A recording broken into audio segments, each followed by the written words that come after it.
8.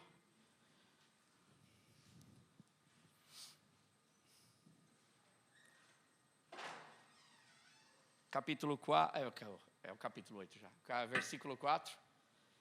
Nós vamos ler 21 versículos até o 25. E preste bastante atenção, é uma passagem muito interessante. Amém? Atos 8, versículo 4 ao 25. Os que haviam sido dispersos pregavam a palavra por onde quer que fossem. Indo Filipe para uma cidade de Samaria, ali lhes anunciava o Cristo. Quando a multidão ouviu Filipe e viu os sinais miraculosos que ele realizava, deu unânime atenção ao que ele dizia. Os espíritos imundos saíam de muitos, dando gritos, e muitos paralíticos e mancos foram curados. Assim houve grande alegria naquela cidade. Um homem chamado Simão vinha praticando feitiçaria durante algum tempo naquela cidade, impressionando todo o povo de Samaria. Ele se dizia muito importante. E todo o povo, do mais simples ao mais rico, dava-lhe atenção e exclamava: este homem é o poder divino conhecido como grande poder. E eles o seguiam, pois ele os havia iludido com a sua mágica durante muito tempo.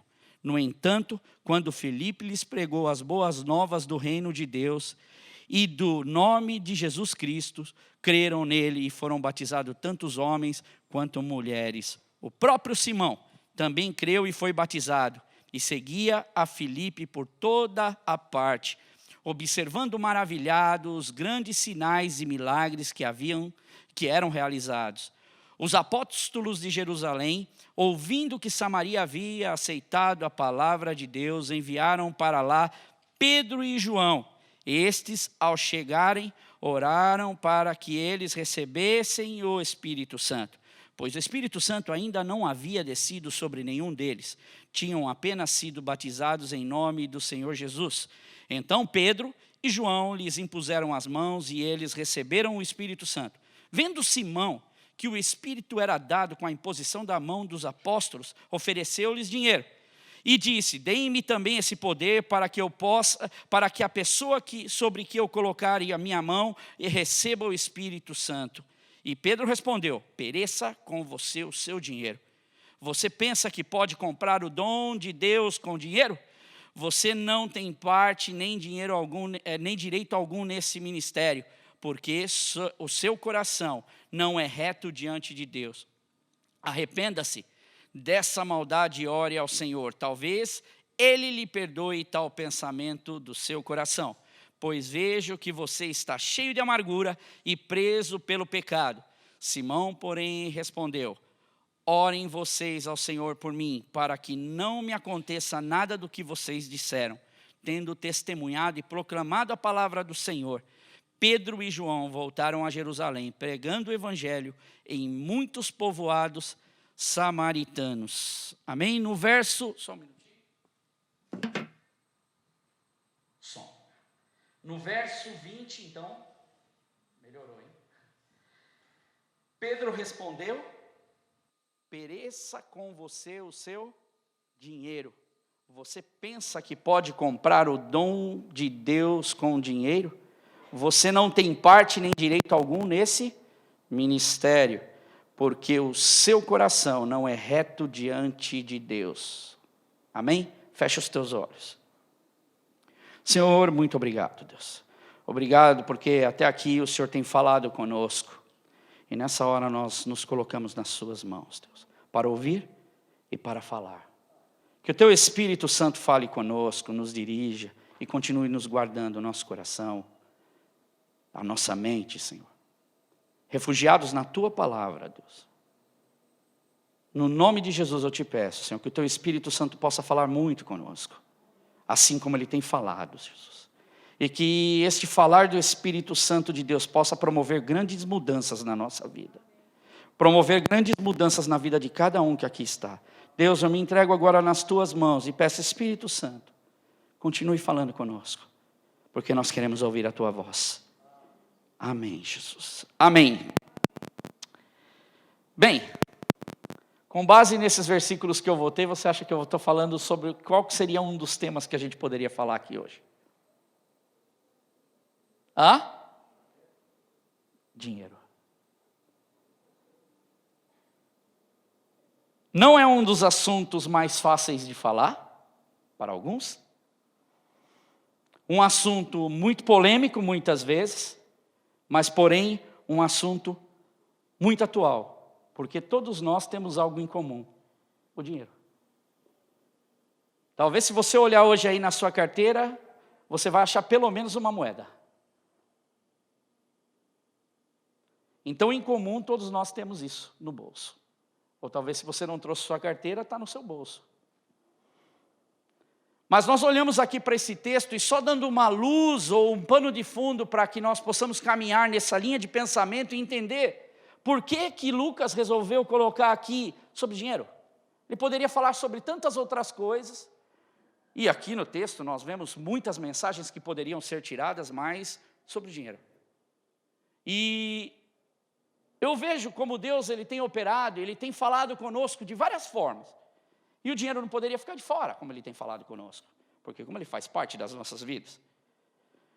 Nós começamos a ler esse texto e vimos que os cristãos eles estavam sendo dispersos. Esse era o cenário. Se nós voltarmos para Atos 7, finalzinho de Atos 7, se nós formos no comecinho dos 4 versículos que eu não li, do 1 ao 4, nós vamos ver uma igreja que estava começando a viver um período bem difícil, aonde Estevão ali, ele se levanta e começa a falar, os homens se revoltam contra Estevão, e Estevão então é o primeiro mártir da igreja cristã.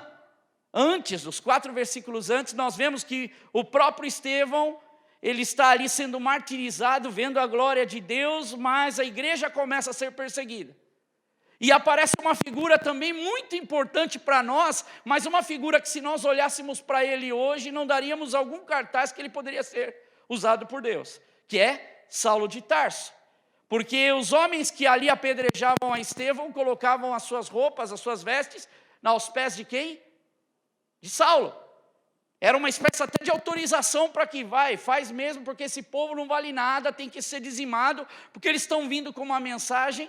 E então o que acontece? Esse Saulo de Tarso, ele respirava ameaças de morte contra os cristãos. Ele entrava nas casas e ele queria realmente dizimar com essa nova religião, esse novo pensamento que eram os cristãos. E esses cristãos então, eles estavam sendo dispersos, e Filipe, ele, nessa ida dele, ele acaba passando por onde? Por Samaria, uma das cidades da região ali, de Samaria. E quando ele ali está passando, ele anunciava o quê? A Jesus. Ele não perdeu tempo, ele saiu mesmo vindo de uma situação difícil, ele estava pregando o evangelho de Cristo. Notem que é muito importante salientar isso, e fazem-se muitas confusões, não é? De quem eram esses samaritanos? Esses samaritanos, eles não eram judeus, não é, que não seguiam a lei ou que seguiam um outro tipo de pensamento. Na verdade, os samaritanos, a história deles já vem desde 700 anos antes de Jesus, e nós olhamos ali e vemos que o reino norte de Israel, ele é tomado pelos assírios, e os assírios, eles tinham uma política de governo, porque cada povo que conquistava tinha a sua meta de ataque contra o seu inimigo. Os assírios, eles iam, a tática dos assírios era pegar o povo que residia no local e tirar a força dele e mandar para outro lugar. Então, Deus permite também, porque o povo de Israel não estava seguindo a palavra do Senhor, não estava seguindo a lei de Deus, então ele pega esse rei Sargão, ele pega esse povo e manda lá para a Síria, manda esse povo lá para longe, lá na cidade dos Medos, e quebra essa raiz do povo de Israel.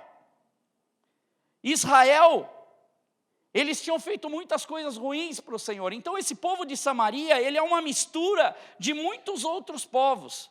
Eles pegam então, e esse rei pega da Síria, ele pega e traz outros povos, ele traz a Babilônia, povos da Babilônia, povos de Cuta, povos de Eva, isso está tudo em 2 Reis 17, é da onde vem a história desse samaritano, para onde Filipe estava indo pregar. Então esse povo que Filipe está indo ali pregar o evangelho, não eram judeus que não aceitavam a lei de Deus, mas eram homens que haviam sido trazidos de outras nações muitos anos atrás e que estavam seguindo uma outra linha de raciocínio, uma outra linha de conduta, apesar de ainda o rei ter mandado trazer, porque os leões começaram a invadir a terra e começar a dizimar esses povos, os babilônicos, outras pessoas, e o rei fala, então manda trazer um sacerdote, porque deve ser o Deus deles, deve estar bravo. E aí ele traz o sacerdote, e mesmo falando, esse povo que habitava a terra começou a ter conhecimento das leis de Deus, mas nunca teve um conhecimento de deixar as raízes dele. Então o povo samaritano era um povo que adorava tudo quanto é tipo de Deus, inclusive Deus. Por isso os judeus tinham um ódio tremendo deles e não os considerava gente digna de serem chamados de judeus ou que habitavam a região da Palestina. Entendeu quem é esse povo que Filipe está indo agora pregar o evangelho? Filipe está indo ali, ele começa a falar da palavra de Deus. Os samaritanos agora começam a receber as boas novas, uma boa nova que não exigia mais sacrifícios, porque eles estavam acostumados, por exemplo, existiam deuses que alguns desses povos cultuavam, que eles queimavam em sacrifício as crianças. Agora eles ouvem uma mensagem de um Deus que ele não está exigindo mais sacrifício. Eles ouvem uma boa nova, a mensagem de boa nova, de um Deus que ele se tornou sacrifício. E o interessante é que nessa história, aquele que impressionava, quem é que estava impressionando nessa história? Era um tal de Simão. Quem era esse Simão? Era um feiticeiro. Simão, ele fazia suas artes mágicas e impressionava o povo. Só que esse povo que estava ouvindo essa mensagem de libertação, essa nova mensagem de Deus, tem nesse homem que acaba sendo impressionado, porque ele via Filipe, ele olha para Filipe e vê Filipe fazendo milagres. Ele, poxa, o povo adorava, ele se considerava um grande homem. E ele falava, esse Filipe, esse tal de Filipe, ele tem um poder especial, eu quero esse poder. Você já imagina na cabeça dele, ele, lógico, se vendeu a essa ideia. E um homem, no versículo 9, um homem chamado Simão vinha praticando feitiçaria durante algum tempo naquela cidade, impressionando todo o povo de Samaria. Ele dizia, ser muito importante. Ou ele se auto-intitulava um homem muito importante. Todo o povo, do mais simples ao mais rico, dava-lhe atenção e exclamava que ele tinha poder, ele era um grande ou poderoso, ele era um ser divino. E eles o seguiam, pois ele havia iludido. Esse Simão feiticeiro, ele manipulava as pessoas. Há muitas teses de quem ele era. Algumas mais plausíveis, mas a grande realidade é que Lucas ele se limita apenas a falar desse Simão como um feiticeiro que iludia o povo e manipulava ao ponto de até desde o mais pobre até o mais rico comprarem essa ideia daquilo que ele estava fazendo. E aí você vai falar, será que ele tinha poder do diabo de fazer milagres ou fazer coisas? Ou será que... Irmãos, uma coisa é certa, que o que ele vendia já é do diabo. Aquilo que ele vendia era mentira. Aquilo que ele estava passando para o povo era uma ilusão. E para um povo que já era acostumado, o samaritano era acostumado a adorar a Deus e era acostumado a adorar outros deuses. Se você for em João, no capítulo 4, você vai ver a mulher samaritana e Jesus, que ela fala assim, mas geralmente o judeu não fala com o samaritano. E ela sabe tudo certinho, ela fala, esse poço era o poço de Jacó, ela sabe a história de Israel. Os samaritanos, eles sabiam a história. Mas assim como eles sabiam a história de Deus, eles sabiam a história de todo mundo. Tudo quanto era Deus. E aqui chega uma mensagem diferente. E Simão, ele é impressionado aqui, por quê? Ele é impressionado pelos milagres que Filipe fazia. Mas além dele ser transformado, não quer dizer que dele ser olhar para essa questão dos milagres não quer dizer que ele era transformado em sua vida. Não havia uma real transformação. E qual era o motivo da transformação de Simão? E seguindo ainda no versículo 12, só estou dando pano de fundo para entrar na pregação, tá? No entanto, quando Filipe lhes pregou as boas novas do reino de Deus e do nome de Jesus, creram nele. E foram batizados tanto os homens quanto mulheres. O próprio Simão também creu e foi batizado.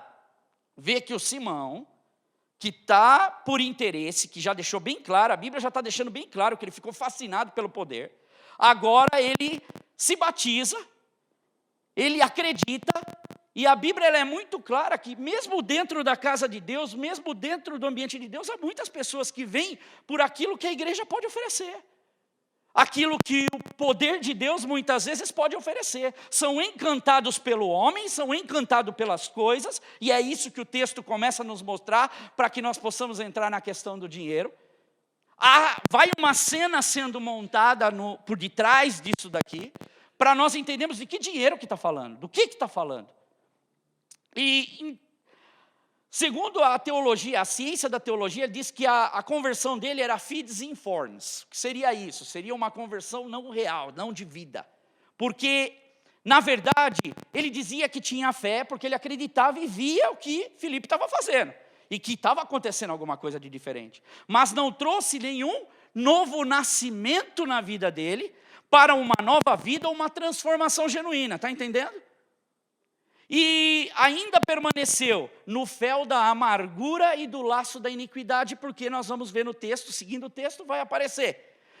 A suposta conversão era porque ele observava esses milagres, tudo isso que acontecia, e ele, por interesse, então, estava se colocando. Tiago, uma resposta bem clara para quem era Simão aqui, está em Tiago 2. Tiago 2,14, se você quiser abrir a tua Bíblia, pode abrir.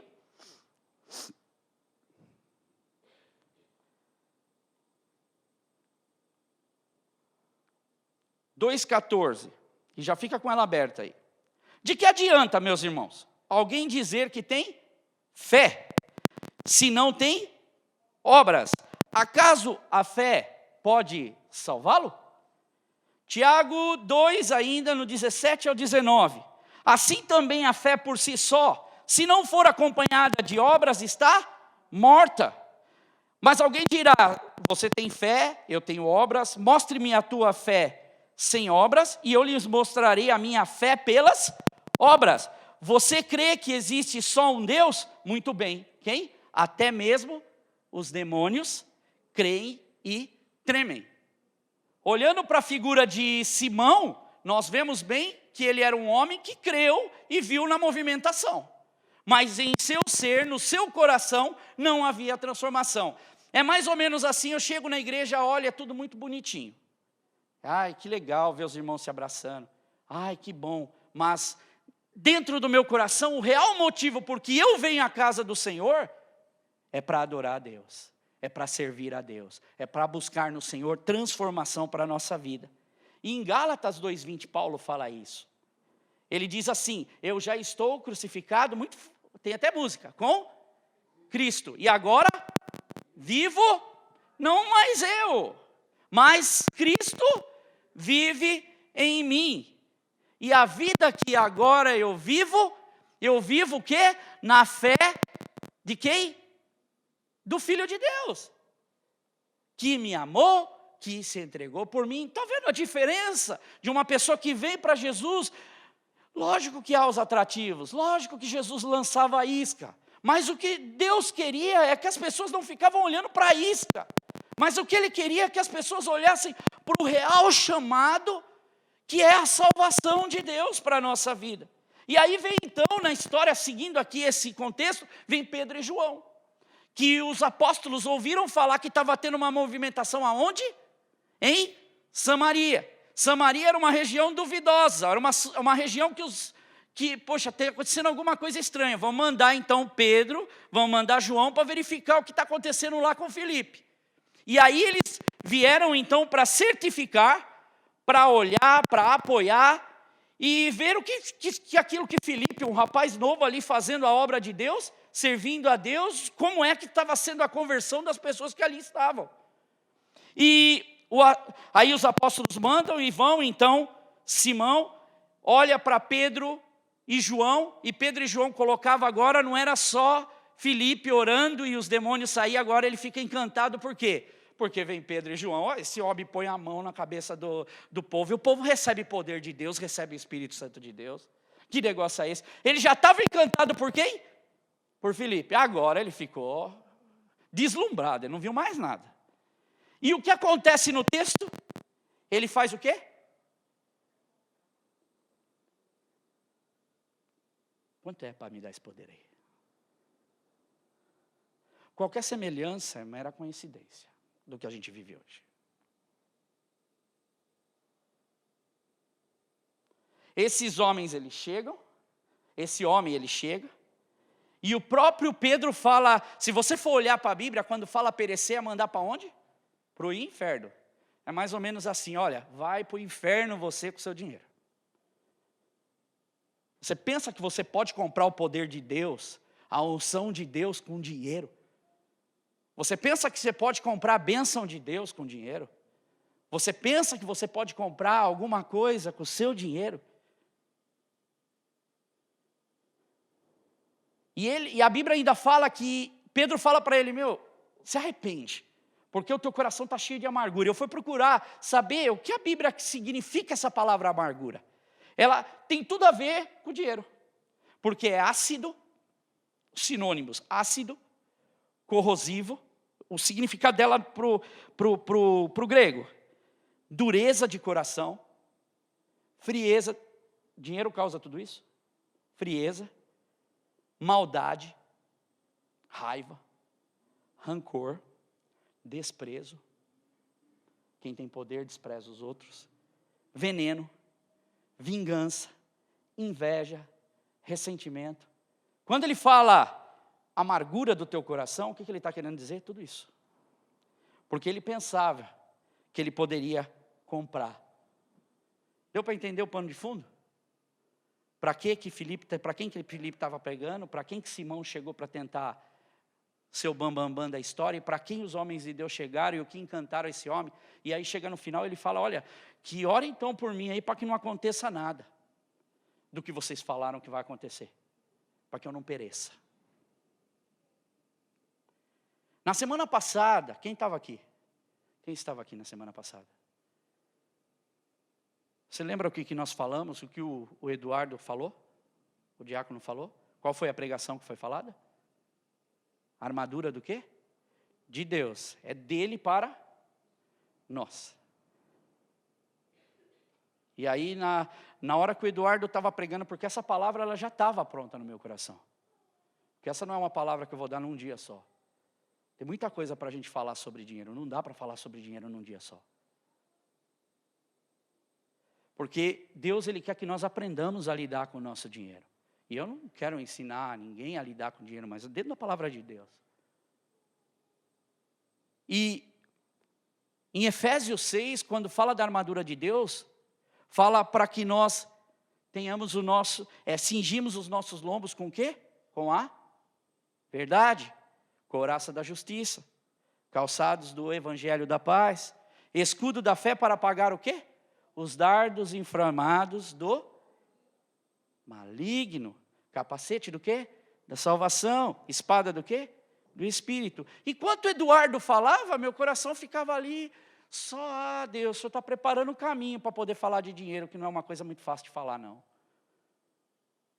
Porque teve uma das coisas que, assim, muitas coisas me chamaram a atenção e eu gosto, eu fico sugando, porque a palavra de Deus nos ensina muito. Mas o Eduardo falou uma coisa no final que me chamou muita atenção. E que eu fiquei, até falei passando na segunda-feira, mandei uma mensagem, que eu fiquei mastigando aquilo. E realmente, ele falou, se você tem alguma dúvida, lembra disso, Du? De como o quê? Usar a armadura de Deus que Ele te deu. Devemos então entrar em contato, entra em contato com quem? Com o fabricante. Quem é o fabricante? Com Deus. Interessante, não é? E que se nós não sabemos usar a nossa armadura, nós acabamos deixando grandes brechas na nossa armadura. Agora, falando de dinheiro, tem muita gente que por não saber usar a armadura, talvez até pense que ela está com defeito. Acho que é melhor eu devolver para o fabricante. Tem muita gente que está decidindo não usar a sua armadura, porque não consegue usar, porque ela deve estar com algum defeito.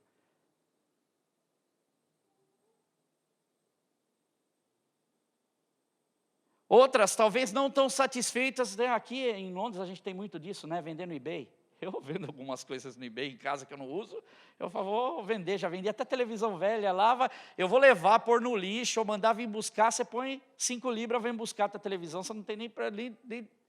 Aqui você vende tudo. Não é verdade? Nós estamos num país do dinheiro. Tudo tem interesse. Aí eu perguntei para o homem que veio buscar a televisão, mas o que você vai fazer com essa televisão que está queimada? Eu falei que a televisão está queimada, que a televisão... Ele falou, não, eu vou mandar para a Nigéria. Lá tem um cara que conserta essa televisão e dá para fazer um bom dinheiro com ela. Pagou 10 libras e fez. A televisão é até da minha mãe. Nem dei as 10 libras para a senhora, né? Ficou para mim, tá vendo? Dinheiro. Dinheiro. Mas, meus irmãos, a Bíblia ela diz que o dinheiro, não propriamente o dinheiro, mas o amor ao dinheiro é um grande perigo.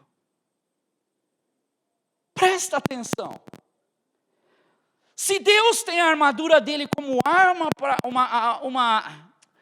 como uma ferramenta para nós usarmos para nossa proteção, o diabo tem no dinheiro, no amor ao dinheiro, uma grande arma para achar uma brecha na nossa armadura. E para causar grandes estragos para quem tem e para quem está correndo atrás ou para quem tem o seu dinheirinho. É um grande dado informado do inimigo. Paulo diz, abre a sua Bíblia, em 1 Timóteo 6, versículos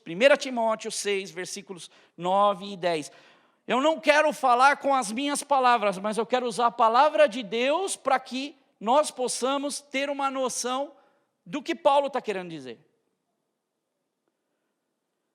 Até para quem tem dinheiro, Paulo ele diz o seguinte no versículo 9, aos que querem ficar ricos, eles caem em tentação, em armadilhas e em muitos desejos descontrolados e nocivos, que levam os homens a mergulharem na ruína da destruição. Pois o amor ao dinheiro é a raiz de todos os males. Geralmente o pessoal só fala esse versículo, né? Mas se você for olhar para trás, já vem já um monte de coisa ruim já. O amor ao dinheiro.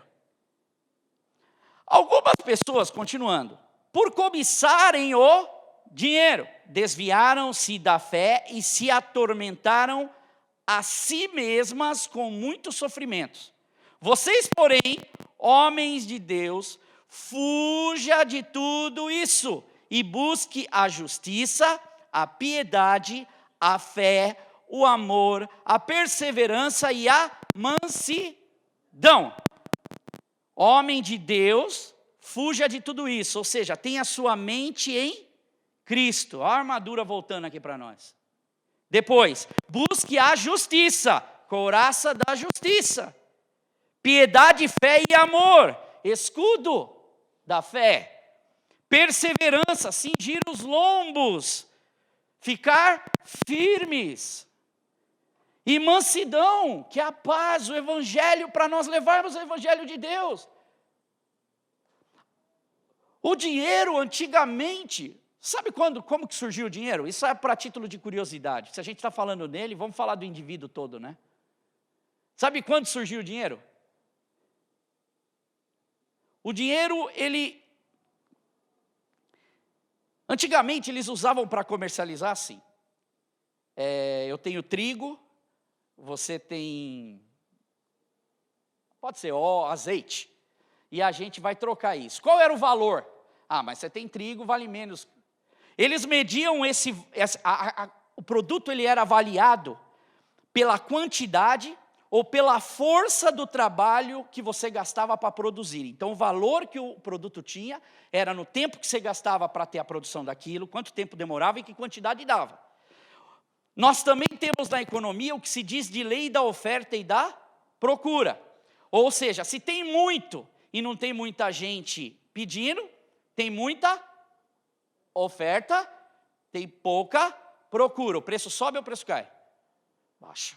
Agora, quando não tem muito e tem muita gente querendo, o preço sobe ou o preço cai? Sobe. Está entendendo mais ou menos como era a avaliação? Exemplo, se estão numa época de seca, se eles têm água, você tem uma garrafa de água para vender, sua água valia uma fortuna. Está entendendo quanto que valia o dinheiro para eles naquela época? Se, por exemplo, era época de fome, você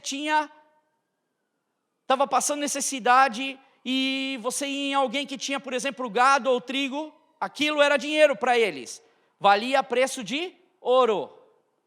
Segundo a necessidade, ou a época, ou o momento que ele vivia. Só que chega uma determinado momento que era difícil você acumular riquezas se você tem muito gado, porque chega uma hora que concorda que a tua terra ela é suficiente, não dá para pôr mais gado lá.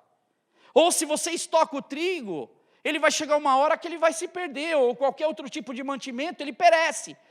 Ficava muito difícil do homem falar da riqueza dele por causa disso. E aí vem 700 anos antes de Cristo e inventam a moeda. Ficava mais fácil para botar taxa sobre o povo, o reinado botava taxa sobre o povo, os pobres começavam, de certa forma, a juntar dinheiro, e os ricos começavam a aparecer, porque eles juntavam a moeda não perece, então você ia vendendo, comprava, negociava, ia juntando mais, está entendendo o dinheiro? E na Idade Média, esse dinheiro também ele apareceu em que forma? Em forma, por exemplo, você tinha ouro, você tinha mercadorias para trocar com os ourives, você ia lá e ele não tinha o que te dar de troca, ele dava o quê? Um papel assinado por ele, dizendo o valor que valia aquilo. E eles começaram eu vou na venda da esquina, eu dava aquele papel, e aí o carinha da venda da esquina ia lá e devolvia para ele. Então o dinheiro começou, a moeda, ela começou a valer nesse período, na Idade Média, o papel moeda, ele vem, e ele aparece.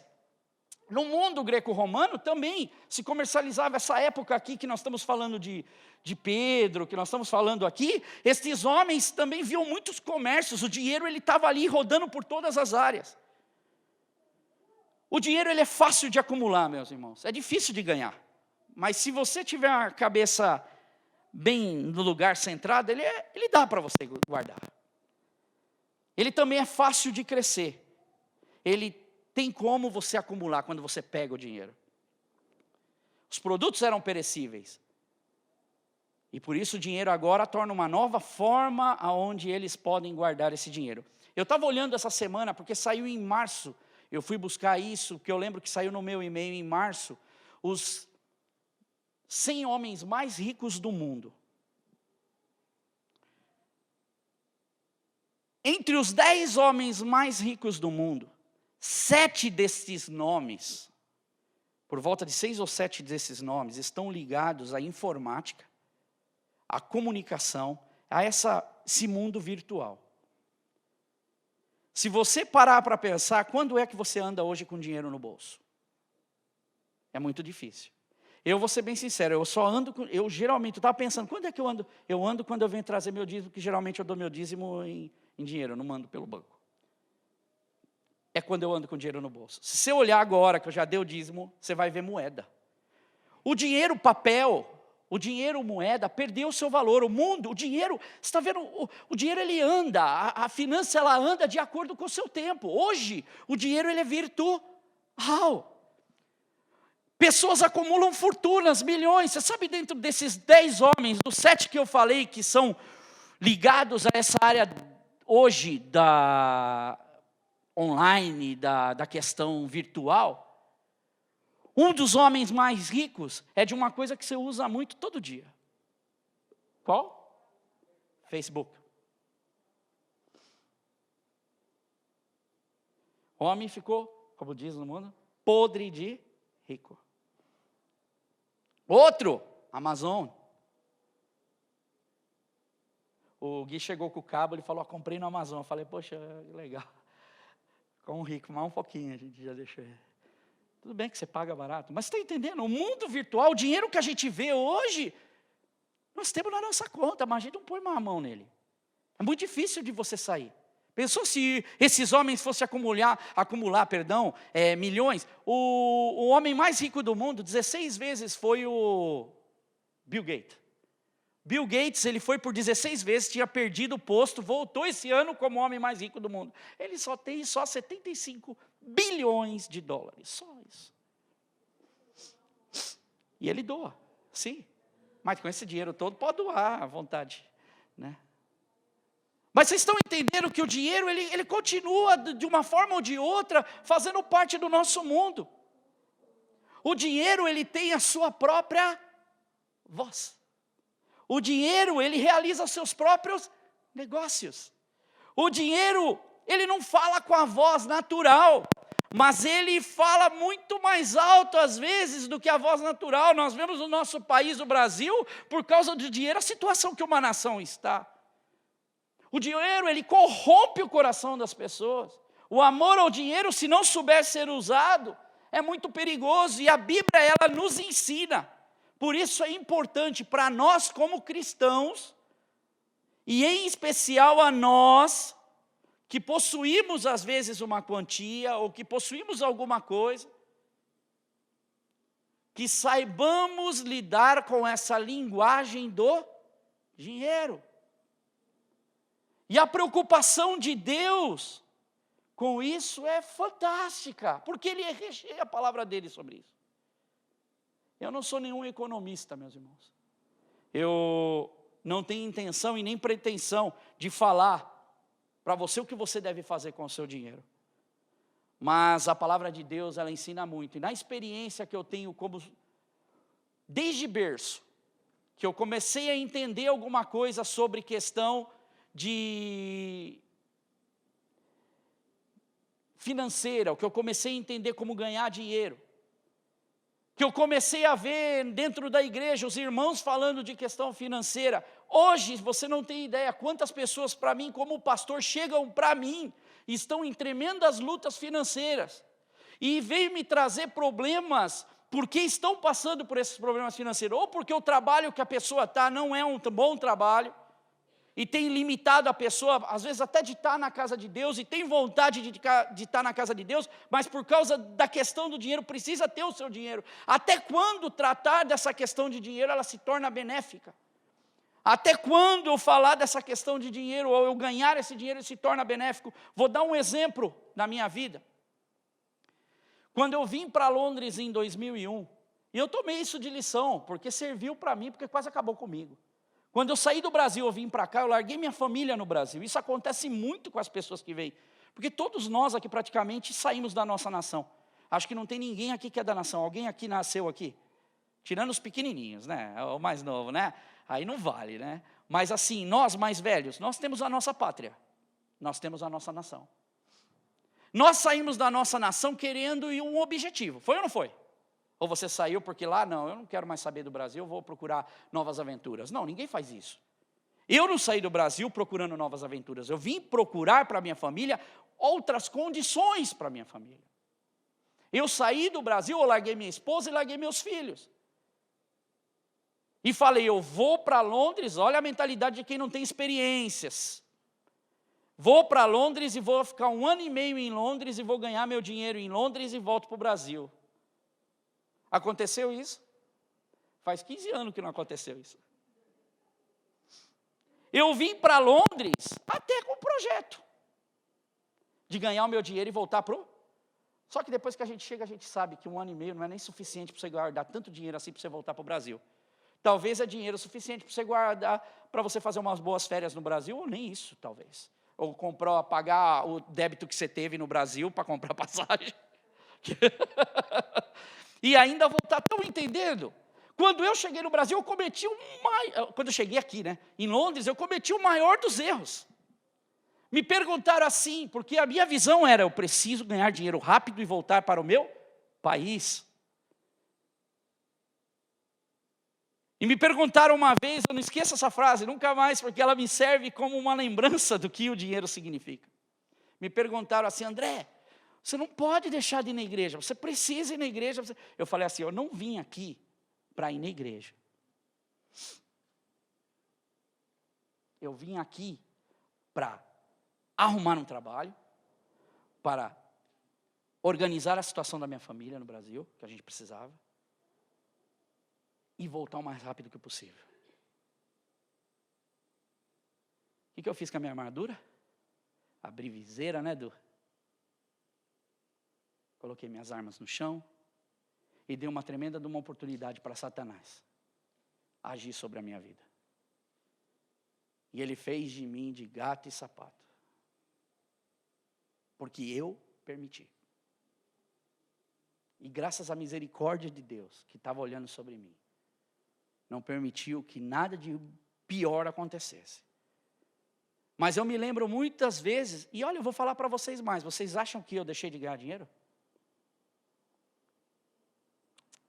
Ganhei dinheiro. Levantei um bom dinheiro.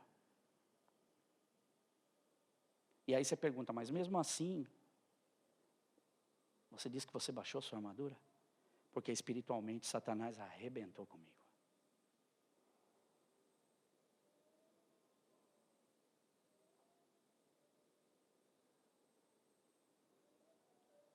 Nós precisamos tomar muito cuidado com a questão do dinheiro. Porque o amor a esse dinheiro, muitas vezes ofusca a nossa visão para alcançar coisas maiores de Deus. Nós precisamos sim ter responsabilidades, e é sobre isso que nós vamos falar semana que vem. Sobre ganhando dinheiro, guardando dinheiro e gastando ou usando o nosso dinheiro. Segundo a palavra de Deus. Billy Graham, em 1980, já vou terminar, década de 80, 90, ele disse uma coisa assim: dê 5 minutos com o talão de cheque de uma pessoa, e aí eu vou dizer o quanto o seu coração está em Deus. Dê-me 5 minutos no talão de cheque. Naquela época eu usava muito cheque. Hoje talvez ele diria, me dê 5 minutos olhando o statement da pessoa, e eu vou te dizer o quanto o coração dela está com o Senhor. Que hoje a situação é diferente. Eu estou falando que o dinheiro, ele sofre as metamorfoses dele. De alguma forma, o dinheiro está na nossa vida. Ou é porque nós estamos precisando muito, ou porque nós estamos sossegados, ou porque temos muito. Como nós lidamos com o nosso dinheiro é um grande teste para nós como cristãos, para saber se realmente nós amamos Jesus. Não parcial, mas na totalidade das nossas vidas. Deus, Ele nos ama, Ele dá-nos a salvação, Ele transforma a nossa vida, mas a forma como eu vejo o dinheiro e eu lido com o dinheiro, eu vou dizer, acho que é o que realmente mostra, porque esse dinheiro abafa muitas vezes a questão do cristão. Mas eu louvo a Deus, voltando para a minha história, porque Deus, com o seu amor infinito, Ele me deu gente, faz 16 anos, acho que 16 anos.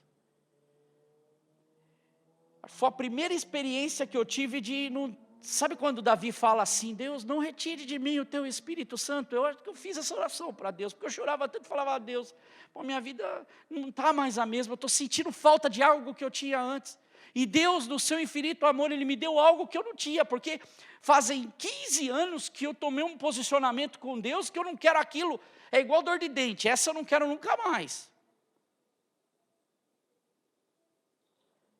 E eu olho hoje para a questão do dinheiro, para mim ele tem o seu valor, eu tenho a minha responsabilidade, ele tem o seu peso, lógico, porque eu tenho que ganhá-lo para usá-lo para a minha família, mas esse dinheiro ele não rouba o meu coração de forma alguma, porque ele quis destruir a minha vida. Então, para mim, trazer essa palavra para vocês sobre a questão do dinheiro é gratificante para mim trazer. e ensinar como nós ganharmos dinheiro mediante a palavra de Deus, como nós mantermos esse dinheiro e como nós gastarmos. Porque essa é, irmãos, uma das maiores perguntas que os irmãos vêm para mim. Eu estou mal, mas está mal por quê? Porque o meu emprego é horrível, eu não estou ganhando dinheiro suficiente. Aí vem outro, eu estou mal. Está mal por quê? Porque eu preciso de dinheiro. Você está entendendo? O dinheiro está envolvido quase em todas as conversas que eu tenho. Eu estou desesperado, olha, eu não aguento mais, eu estou precisando disso. Dinheiro está, meus irmãos, o dinheiro está envolvido na nossa vida. E nós precisamos buscar em Deus. Deus, qual é a sua estratégia? O que o Senhor diz a respeito disso? Se Deus nos manda ter essa armadura de Deus, então eu me revisto dela. E se Deus me ensina que o dado inflamado do inimigo pode ser um dinheiro, o amor a esse dinheiro, então eu quero, Senhor, aprender como o Senhor me ensina, mediante a tua palavra. Esse homem, Simão, ele pensava que ele podia comprar com o dinheiro, bênção de Deus. Ele pensava que ele podia comprar alguma coisa de Deus. Meus irmãos, o que faz a bênção de Deus cair sobre a nossa vida é coração quebrantado, é uma vida íntegra diante de Deus. Não é parcialzinho, não. Eu sou convertido, mas o meu bolso não é convertido, o meu dinheiro não é convertido. Se você é um verdadeiro cristão, você pondera isso. Porque tudo que a igreja faz, e eu digo por essa, porque é essa que a gente está e é essa que a gente mostra. Eu não posso dizer sobre as outras, mas eu falo sobre essa igreja. Transparência, de usar o dinheiro não para enriquecimento da igreja ou para templos ou tabernáculos suntuosos, mas para que o nosso dinheiro seja eficaz para abençoar vidas. E talvez vidas que estão aqui dentro precisando. Porque é fé, obras, essa é a verdadeira fé, isso é o verdadeiro dinheiro. E eu falo uma coisa, você acha que Deus olhando para tudo isso, Deus não nos abençoa? Porque Ele vê o quê? O nosso coração. Isso é... Está entendendo como funciona? Não por troca, Senhor, eu estou dando 10, o Senhor me devolve 100. Não, Ele quer o nosso coração. Mas não há envolvimento nem físico, eu não me envolvo nem fisicamente com a igreja, quanto mais com o meu dinheiro. Então eu convido você para a semana que vem vir e continuar ouvindo dessa palavra, é Santa Ceia. E nós vamos pegar na Bíblia, vamos ver como ganhando dinheiro, o que Deus fala. E Jesus, Ele fala isso estourado na Bíblia inteira. Ele fala para muita gente sobre a questão do dinheiro. Se nós queremos ser prósperos, isso eu chamo de prosperidade. Vida íntegra diante de Deus. Coração puro diante de Deus. Isso é prosperidade. E aí você pode dizer, as bênçãos do Senhor me seguem. Claro que segue. Você pode estar na luta, sem dinheiro, com dinheiro. Você está feliz. Hoje eu sou um homem feliz, realizado por Deus. Realizado por quê? Porque eu sei que Deus tem cuidado de mim. Passo por dificuldade? Claro que pago. Corre para pagar a conta? Claro que corre. Mas não há amor no dinheiro. Nós precisamos aprender isso. Agora, se eu baixar a minha guarda, ou tirar a minha armadura, esse dinheiro volta de novo a fazer estrago na minha vida. Se Deus me colocou aqui como pastor, eu falo para Deus, Deus, o que é que o Senhor, qual é a palavra? E Deus já está há 3 semanas martelando no meu coração sobre essa palavra de dinheiro. Eu sei que vai ser muito gostoso nós podemos aprender. Eu acredito que vai tirar muita dúvida, porque tem me ajudado cada vez mais me colocar diante da palavra de Deus. Se coloca de pé.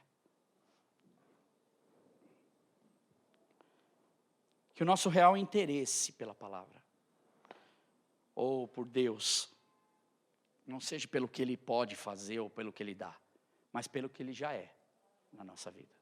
Deus já é, Ele já é.